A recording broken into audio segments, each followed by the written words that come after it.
Aquí comienza Sin Pretexto, un espacio donde abordamos los desafíos para la construcción de una agenda de futuro.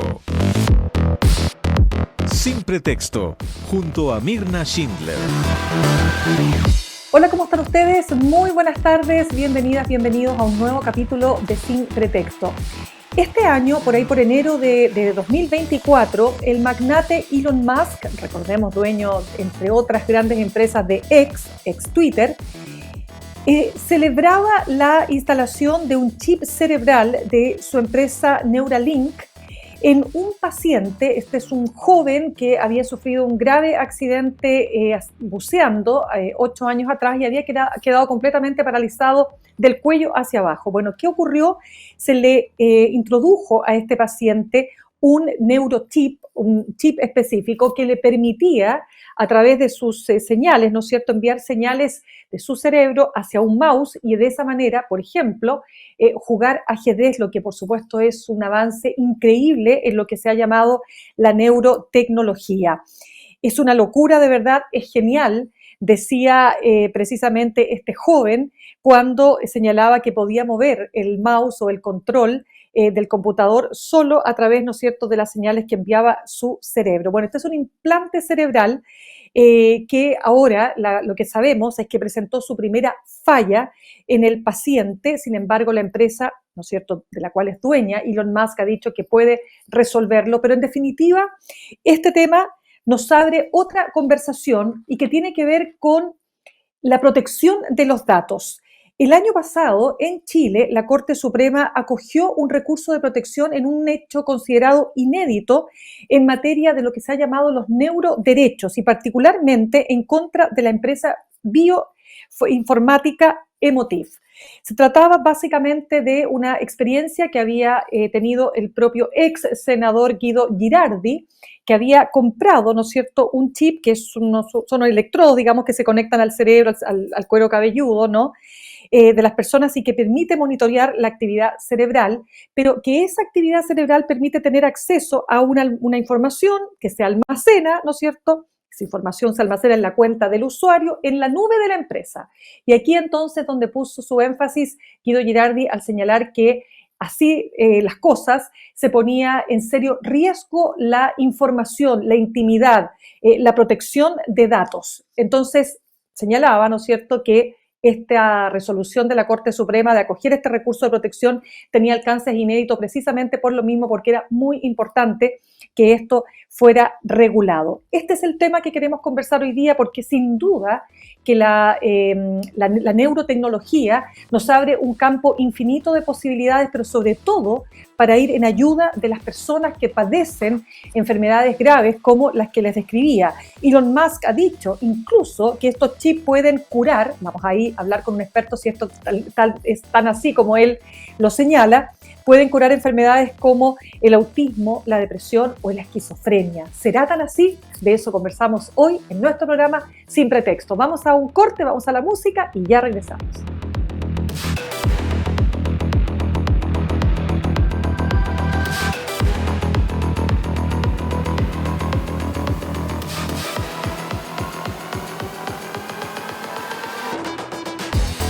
Bien, ya estamos de regreso. Vamos de inmediato en materia porque ya les decía cómo en enero de este año Elon Musk había celebrado la implantación de este chip que había permitido que un paciente tetrapléjico pudiera tener la posibilidad de jugar ajedrez con la sola implantación de este chip y por supuesto todos los alcances que tiene la neurotecnología.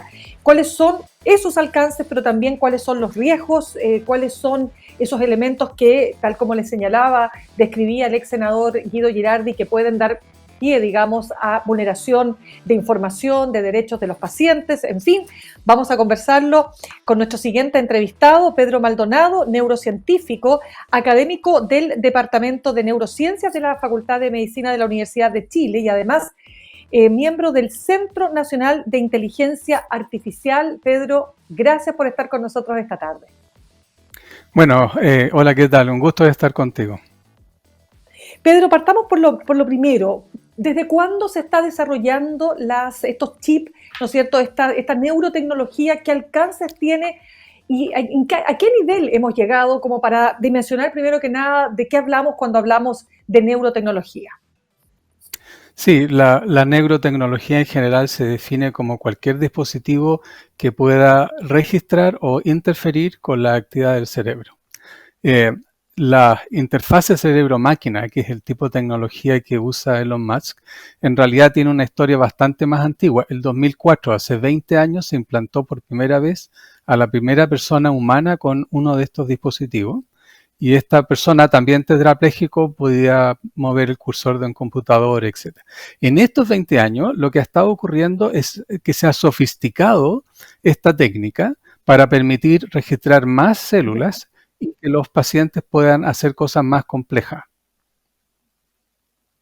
De acuerdo. Vamos por el caso que describía de este paciente de la empresa Neuralink que logra jugar ajedrez solo con la mente. ¿Cómo se logra aquello? ¿Me puedes ayudar a describir cómo opera este proceso? Sí, esta tecnología toma ventaja del hecho de que en nuestro cerebro hay regiones cuya actividad de las neuronas eléctricas señalizan el deseo de mover brazos o piernas. Entonces se registran muchas de estas neuronas, por ejemplo, cuando el paciente desea mover la mano a la derecha. Un computador registra todas estas decenas de neuronas y calcula, predice cuál es la intención del paciente y transforma esa intención en el movimiento de un cursor de computador. Esto que ha hecho en Neuralinks tiene algo llamativo, y es que por un lado lo ha hecho inalámbrico en comparación con otros pacientes, y también ha desarrollado tecnologías que permiten insertar estos pequeños sensores de una manera que no produzcan daño en el cerebro. Lamentablemente, como tú mencionaste, hubo un pequeño traspié ahí, pero esto es parte normal de la investigación de estas nuevas tecnologías. De hecho, Pedro, lo que decían respecto de este traspié, mira, a ver si nos ayudas a decodificar esta explicación. Ellos dicen, modificamos el algoritmo de grabación para que fuera más sensible a las señales de población neuronal. Mejoramos las técnicas para traducir estas señales en movimientos del cursor y la interfaz de usuario. A ver, en palabras simples, ¿qué es lo que se puede hacer? ¿Qué es lo que hicieron? Lo importante es que uno quiere registrar la mayor cantidad de distintas neuronas en el cerebro, y para eso inserta cientos de pequeños sensores en el cerebro como una especie de alambre, como cama de fakir. Y lo importante es que estos dispositivos no se muevan. Si se mueven dentro del cerebro, cambian la actividad que están registrando y por lo tanto falla el algoritmo. Entonces, lo que ellos están buscando es tener implantes que sean, ¿cierto?, estables, pero también lo que ha ocurrido estos años es que la gente desarrolla distintos algoritmos para transformar esa actividad eléctrica en algo que tenga sentido. Y esto ocurre porque no sabemos con gran precisión cómo funciona el cerebro y por lo tanto estamos muy al inicio de tratar de codificar cómo la actividad de esta neurona se transforma, por ejemplo, el movimiento de una mano, que aquí buscamos, ¿cierto?, que se reemplace por un movimiento de un cursor. Hay que decir también, el año pasado hubo un enorme avance porque se logró registrar de partes del cerebro que mueven la boca o que generan habla, y un paciente podía escribir tan rápido como lo podía hacer una persona con un teclado. Así que avances importantes están ocurriendo. ¿Qué otras aplicaciones tiene esto? ¿Qué alcance le ves tú? Porque leía que Elon Musk decía, pero ahí te quiero preguntar hasta dónde podemos llegar a creer en esto, ¿no? Que puede curar este dispositivo, este chip cerebral de Neuralink, puede curar enfermedades como la obesidad, autismo, depresión, esquizofrenia. Bueno, yo creo que la mayoría de la comunidad tomaría esas afirmaciones con mucha cautela. Lo que estamos haciendo ahora es la posibilidad de registrar unas pocas neuronas del cerebro y hacer sentido de ellas para algo útil, como mover los brazos o piernas de una persona tetrapléjica. Pero para poder curar el autismo, la depresión, el Alzheimer, tenemos que primero tener mucha claridad de qué es lo que causa la enfermedad. Y si es que lo causa un problema eléctrico, diseñar una estrategia para arreglarlo. Pero para eso hay un conocimiento que todavía no existe. Y por supuesto que todos queremos que eso ocurra, pero las cosas van mucho más lento y hay que tomársela con un granito de sal, estas afirmaciones que yo creo que van a demorar mucho más tiempo. Y también es peligroso porque crea expectativa en la población de que la ciencia ya ha llegado a un lugar en el cual puede curar cosas y no es el caso. Los científicos en general tenemos que ser muy rigurosos en transmitir cuál es el estado del arte para que el público pueda formarse una idea rigurosa de qué es lo que está ocurriendo. Sí, déjame de contar que estamos conversando a esta hora con Pedro Maldonado, neurocientífico, académico del Departamento de Neurociencias de la Universidad de Chile y además integrante del Centro Nacional de Inteligencia Artificial. Pedro, tú me decías que esto llevaba varios años, este intento. Me imagino que primero, por supuesto, se hizo con animales. Y yo quiero preguntarte, en el fondo, ¿cuáles son los alcances que tiene? Porque tú dices, hasta ahora lo que vemos es lo que estamos más o menos conociendo, ¿no es cierto?, la posibilidad de que el paciente pueda tener determinados movimientos o generar determinadas transmisiones, ¿no es cierto?, del cerebro hacia acciones que permitan que se traduzcan en movimientos concretos, a eso voy.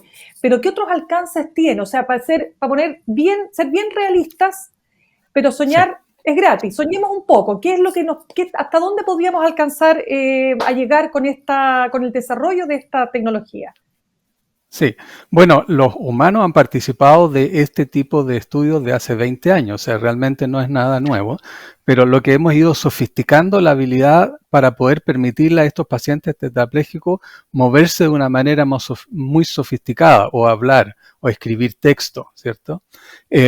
Ahora uno puede imaginar el futuro de una manera muy positiva porque si a medida que pasa el tiempo podemos decodificar qué es lo que está ocurriendo en distintas partes del cerebro, podemos entonces resolverlo. Una área de mucho interés es el área de desarrollo de prótesis sensoriales.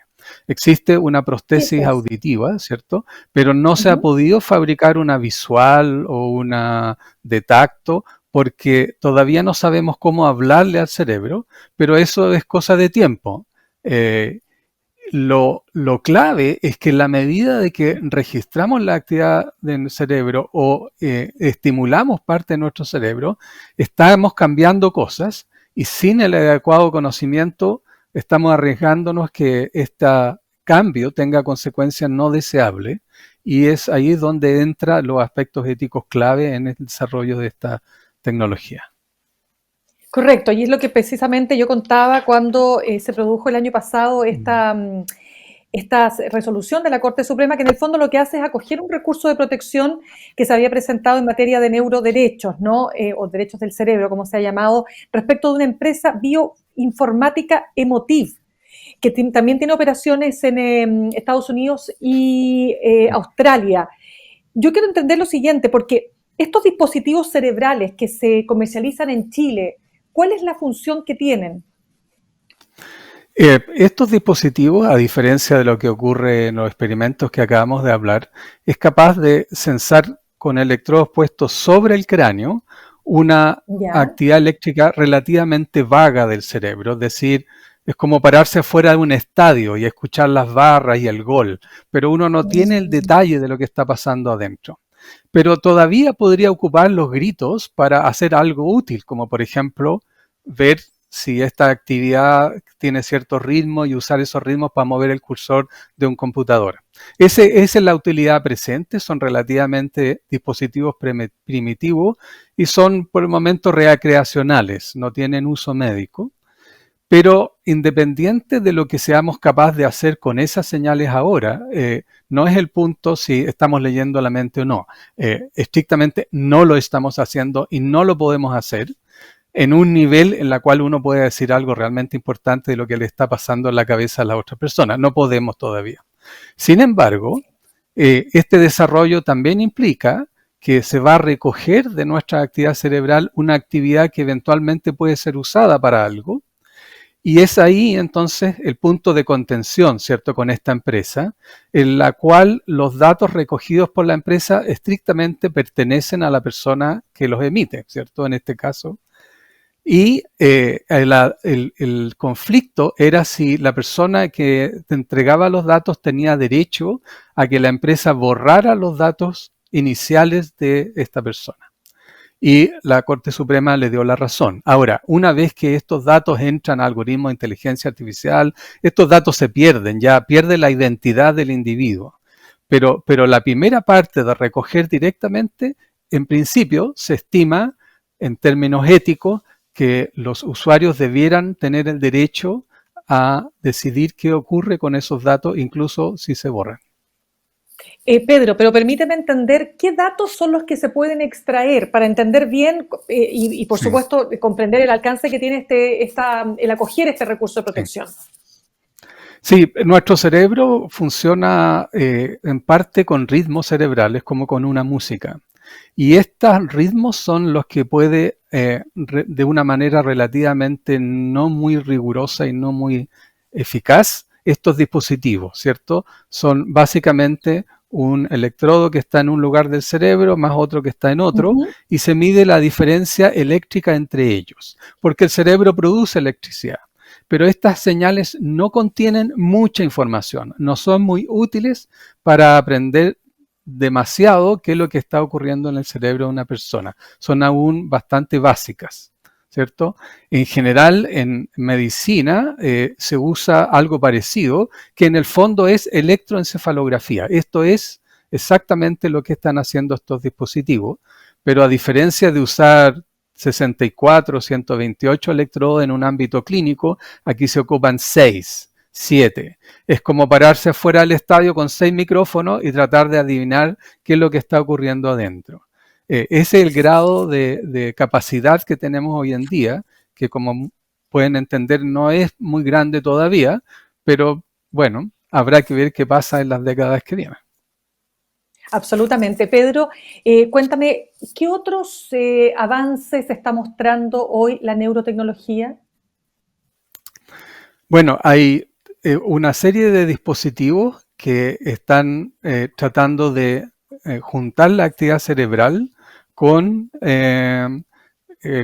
dispositivos de ayuda. En el mundo médico, este es un campo de gran desarrollo por razones obvias, ¿cierto? Restaurar cualquier habilidad perdida en un paciente, ya sea motora o sea sensorial. Ese es el motor de empuje del desarrollo de la interfase cerebro-máquina. Algunas empresas privadas quieren ir más allá, ¿cierto? En el sentido de poder conectar el cerebro con dispositivos para aumentar algunas competencias cognitivas. Eso es parte de lo que Elon Musk afirma que es su objetivo. ¿Qué puede hacer? Pero eso, claro, pero eso va a implicar un desarrollo que requiere de aspectos teóricos que están muy, muy en pañales. Entonces va a ocurrir probablemente cuando en mucho tiempo. La ventaja que tenemos ahora con respecto a las neurotecnologías es que podemos empezar a reflexionar sobre los aspectos éticos antes de que estas situaciones estén entre nosotros. Esto es muy distinto de los datos de inteligencia artificial, ¿cierto? Lo que hacemos con nuestro celular, el root que ponemos en el supermercado, donde esos datos ya están siendo usados masivamente y donde la regulación es todavía pobre en Chile, pero se están haciendo esfuerzos en esa dirección. Tú dijiste algo también, Pedro, volviendo al tema del chip y de la empresa de Elon Musk. Dijiste que hay un tema con la implantación del chip en el cerebro. ¿Esto tiene riesgos para el paciente? Sí, típicamente durante el desarrollo de estos dispositivos, el riesgo mayor es que uno tiene que abrir la cabeza, exponer el cerebro y meter cosas adentro, lo que como toda neurocirugía es riesgosa, particularmente lo que está relacionado con la posibilidad de infecciones, etc. Un avance importante de Neuralinks es que es como la transmisión de los datos se hace en forma inalámbrica, el cráneo se puede cerrar y por lo tanto prevenir infecciones. Lo que no previno, lamentablemente, es que nuestro cerebro dentro de nuestra cabeza se mueve. Cuando uno gira bruscamente la cabeza, entonces tenemos esta especie de alambritos insertados en el cerebro y si el cerebro se mueve, estos alambres podrían llegar a moverse y cambiar qué es lo que se está registrando, lo que implica todo un reajuste de los algoritmos, etc. Entonces también como parte del desarrollo es asegurarse que esto es seguro y que es estable. Exacto, y ese es el gran desafío. Pedro, aprovechando que tú formas parte del Centro de Inteligencia Artificial, Centro Nacional de Inteligencia Artificial, quería preguntarte, porque hay toda una polémica que se instala sobre la nueva versión del ChatGPT y los alcances que tiene la inteligencia artificial generativa, como se ha llamado. Eh, Mm. ¿Cómo hay que verlo? ¿Cuál es la evaluación que haces tú? Sí, yo creo que es extraordinario estos avances. Y, pero como todo el desarrollo de una nueva herramienta, hay un proceso en el cual primero tenemos miedo, ¿cierto? Aprendemos a usarlo y luego lo incorporamos de una forma sistemática. Estamos en ese proceso de entender exactamente qué hace y cómo le podemos sacar el jugo y cómo eliminamos las amenazas. Estrictamente, lo que hay detrás, básico detrás de estos modelos grandes de lenguaje es un cálculo relativamente sencillo matemáticamente. Lo que pasa es que el resultado nos impresiona de una manera porque imita, no hace lo mismo, simplemente imita a través de un cálculo estadístico la secuencia del lenguaje humano. Y extraordinario, lo hace. Y la otra gracia que tiene es que lo hace muy rápido, una vez que aprende. Ahora, Claro. la parte negativa es que para aprender necesita una cantidad astronómica de datos y una cantidad astronómica de energía. Esto no es sustentable. Estos modelos, en la medida que crezcan, van a ocupar más y más energía y ahí hay un tope que prontamente se va a llegar y vamos a tener que resolver porque ya no va a poder desarrollarse porque no hay suficiente energía en el planeta para sustentar esto a largo plazo, así como está. Mira, qué interesante punto. O sea, esto tiene un límite, un techo al que vamos a tocar, o sea, que vamos a tocar, tú dices, más temprano que tarde. Sí, además, una comparación trivial, pero me gusta hacerla. Uno de estos A ver. computadores donde se entrenan los chats GTP y otros modelos son gigantes, ocupan salones enormes y ocupan una cantidad de energía eléctrica que requiere una central.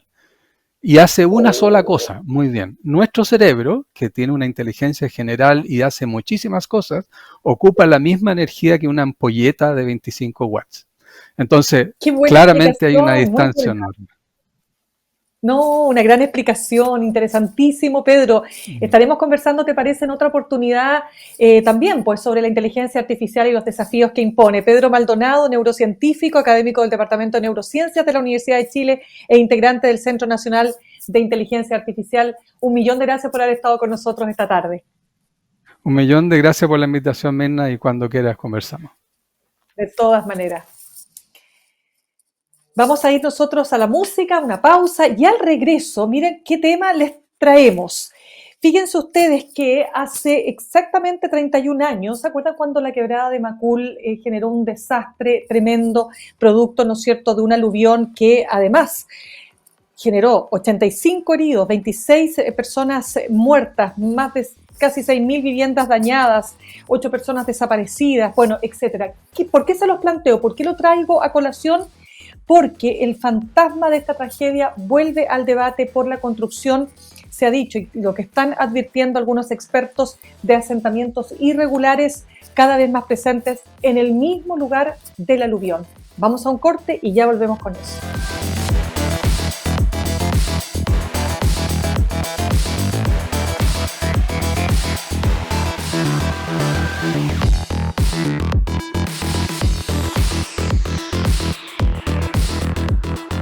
Bien, ya estamos de regreso. Les decía precisamente que hace 31 años, es decir, en 1991, la quebrada de Macul fue fue un escenario de uno de los desastres más impresionantes que se recuerden, ¿verdad?, respecto de la magnitud, de los alcances que tuvo. Estamos hablando de una aluvión que ocurre, ¿no es cierto?, en el año 1993, que dejó a 32.000 damnificados, más de 6.000, prácticamente casi 6.000 viviendas dañadas, más de 300 destruidas, 8 desaparecidos, 85 heridos y 26 personas muertas. Bueno, un poco más de 3 décadas pareciera ser que no aprendimos la lección de lo importante que es no construir y no habitar precisamente la zona donde se encuentra la quebrada, y algunos expertos están advirtiendo que esto se está repitiendo, ¿no es así? Que se está volviendo a instalar asentamientos irregulares que están siendo cada vez más presentes ahí, en esa zona, Queremos hablar entonces con un experto y pasamos a tomar contacto con el investigador postdoctoral del Centro de Investigación para la Gestión Integrada del Riesgo de Desastres, CIGIDEN, profesor además de la Facultad de Arquitectura y Ambiente Construido de la USACH.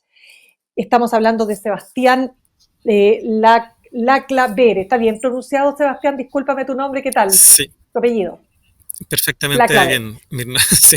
Perfecto, sí. Listo. Muchas gracias por la Sebastián, invitación. a ver, no, a ti por supuesto por estar con nosotros. Bueno, tú abordas los peligros posibles, ¿no es cierto?, que se ciernen en una de tus investigaciones. A ver, ¿cómo surge el interés por investigar y tratar este tema? Bueno, es interesante la pregunta. En general yo diría que viene por dos lados. Uno tiene que ver con que nos encontramos en este momento, en las últimas décadas, con un incremento bastante marcado de los eventos de desastre en Chile y el mundo en general, ¿ya? Y eso tiene que ver con varias cosas. Bueno, por un lado, con el proceso de cambio climático, ¿cierto? O la crisis climática o emergencia climática que se le llama actualmente. Y también con el hecho de que al día de hoy, ¿cierto? Nuestras ciudades son más grandes que nunca antes en la historia y somos más personas que nunca antes también. Y eso hace que terminemos como civilización, ¿no? Utilizando espacios que antes no usábamos. Ya pasa mucho si uno lo piensa en el caso de la quebrada Macul, si uno lo compara, o si uno piensa en Santiago y cómo se ha expandido en las últimas décadas, estamos hoy día ocupando mucho más el piedemonte de lo que lo usábamos antes.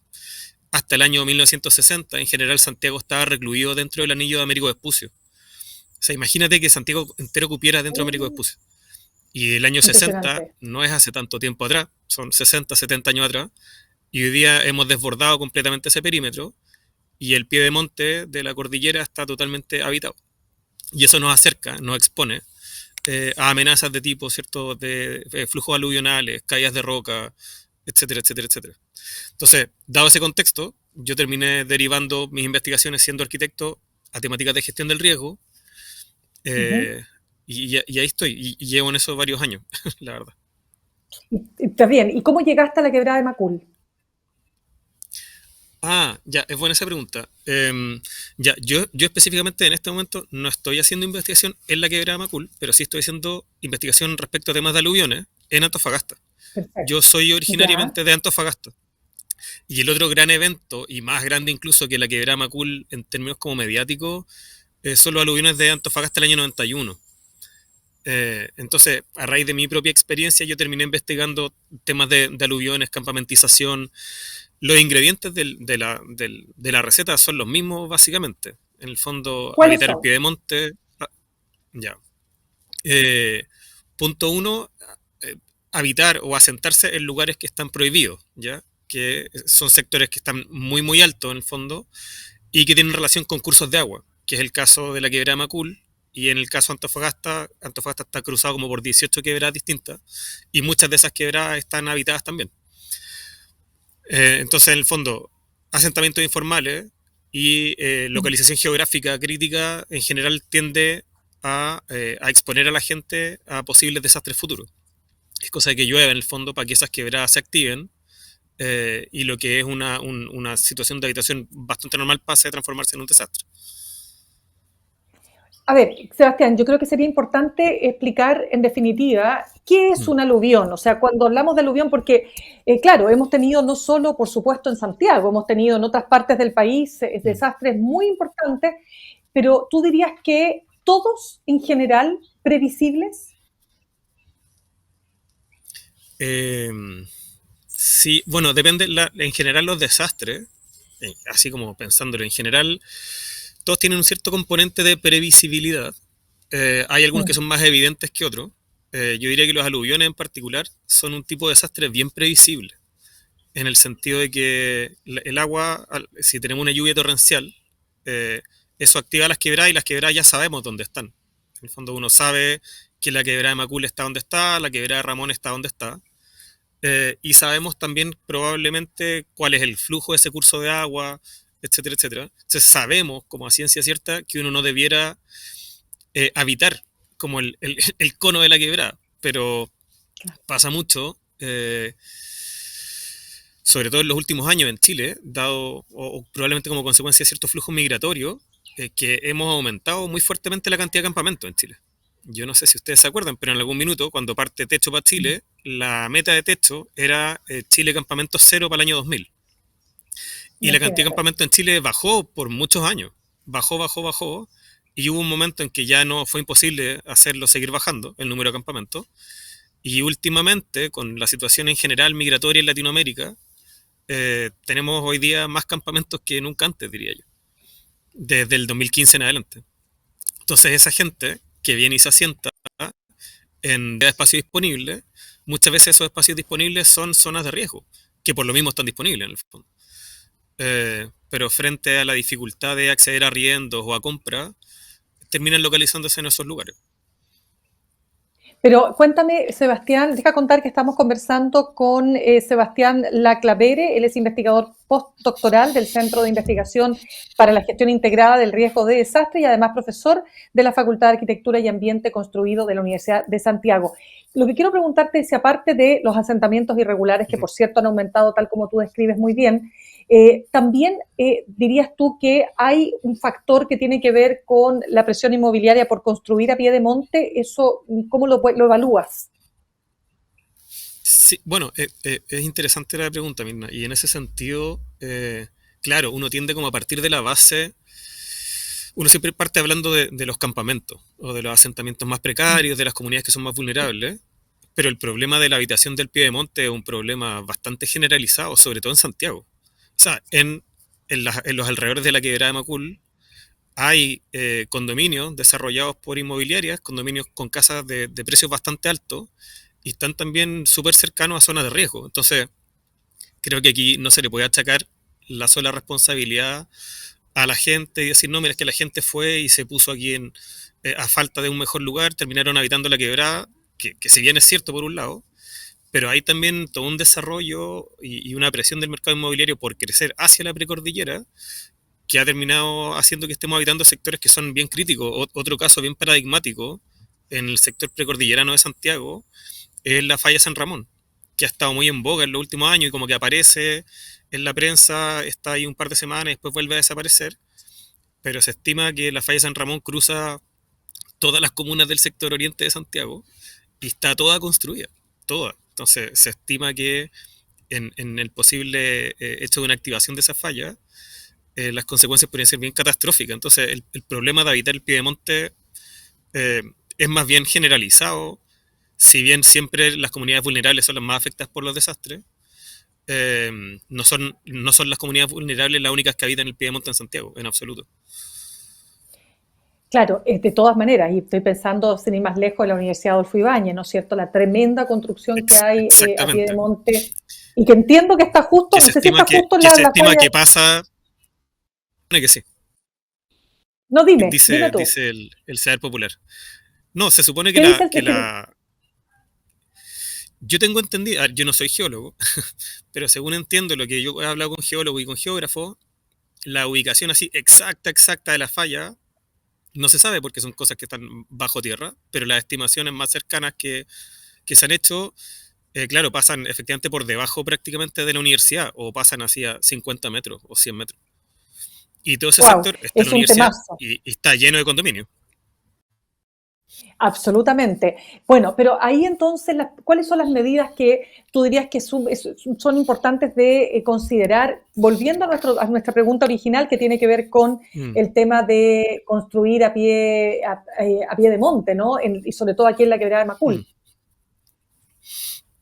A ver, es que el problema es como de difícil solución en general. O sea, la Mm. primera respuesta es que es importante que en Chile tengamos instrumentos de planificación territorial, IPT actualizados, planes reguladores comunales, planes reguladores intercomunales, etcétera, etcétera, que normen y que determinen qué sectores son factibles de ser habitados y qué sectores no son factibles de ser habitados. Eso es lo primero. Eso tiene una dificultad que tiene que ver con que hacer un instrumento de planificación territorial, en el fondo diseñar un plan regulador, es muy largo. Implica participación ciudadana y en general, no sé, una comuna, una municipalidad puede estar, no sé, 10 años diseñando un plan regulador.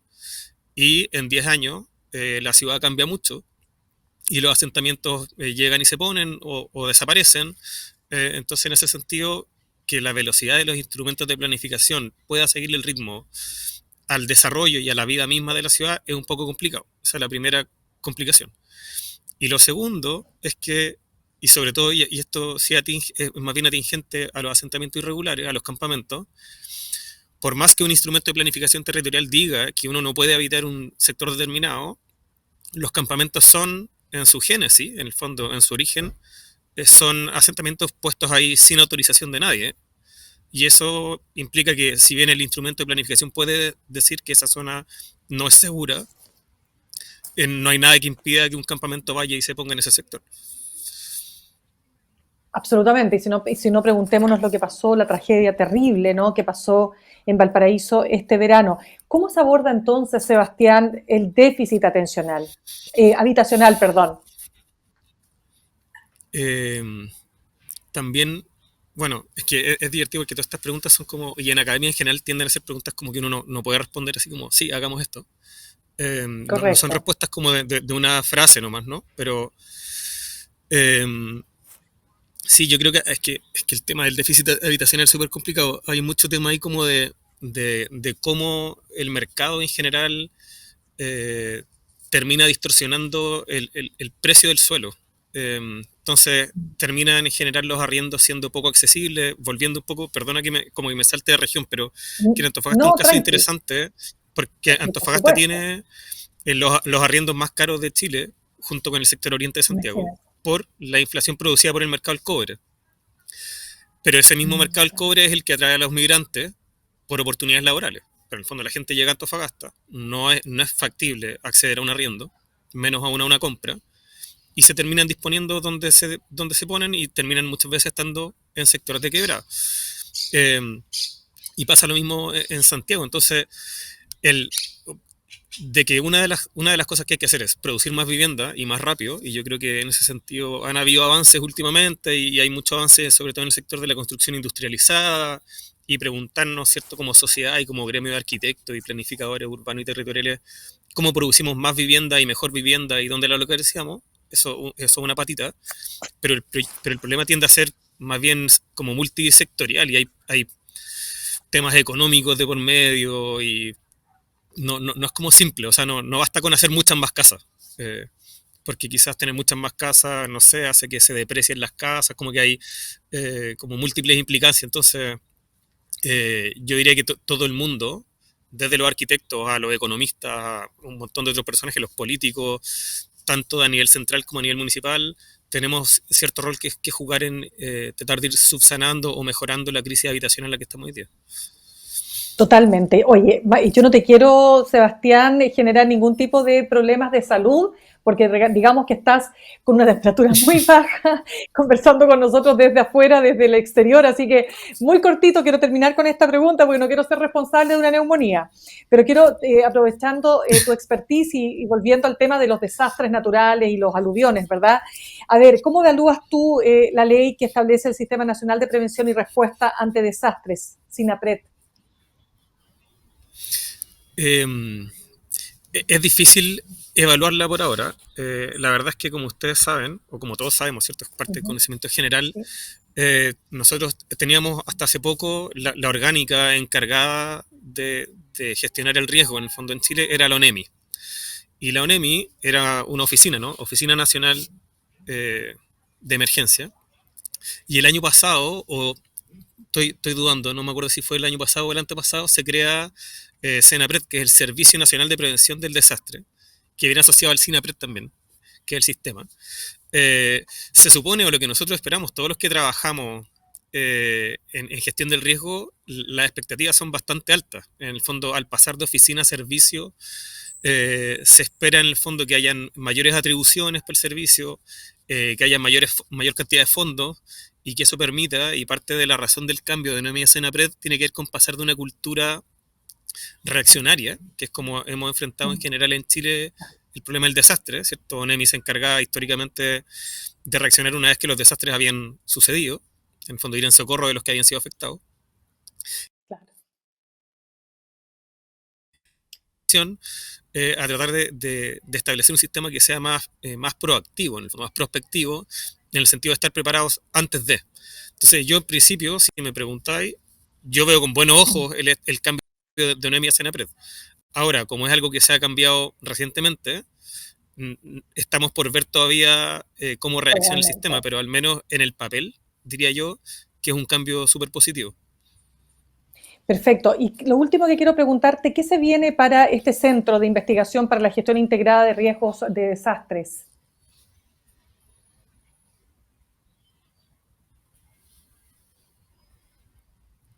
¿Me Creo que escuchas? me pegué.